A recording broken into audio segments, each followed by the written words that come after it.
आमने सामने नाटकाचं 300 रुपयाचं तिकीट काढलं तरी नाटक बघता आलं नाही। काय प्रकार? मान दुखली।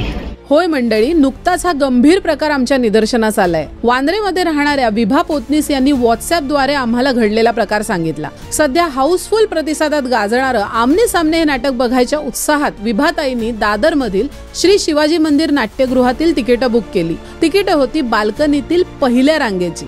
बाल्कनीची का होईना पहिल्या रांगेतच असू, त्यामुळे व्यवस्थित दिसेल असं त्यांना वाटलं। पण विभाताईंना जे नाटक दिसलं ते त्यांनी शूट करून आमच्यापर्यंत पाठवलंय। हे व्हिडिओ बघून तुम्हीच ठरवा की विभाताईंनी नाटक बघितलं की नाही बघितलं।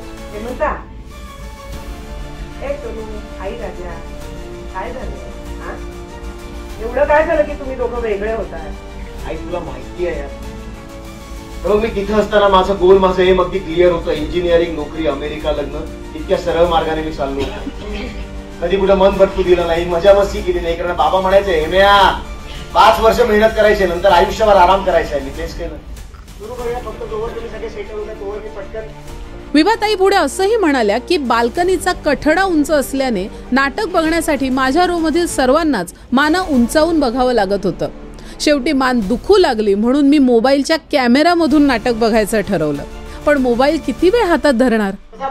इथून नाटक बघताच येत नाही, दिसतच नाही। विभाताई, घडलेला हा संपूर्ण प्रकार आमच्यापर्यंत पोहोचवल्याबद्दल धन्यवाद। नाट्यगृहाच्या विश्वस्तांनी आणि व्यवस्थापकांनी यावर तातडीनं तोडगा काढायला हवा नाही का? तुम्हाला काय वाटतं? आणि तुम्हालाही या नाट्यगृहात असा अनुभव आलाय का? कमेंट सेक्शनमध्ये नक्की लिहून कळवा। धन्यवाद।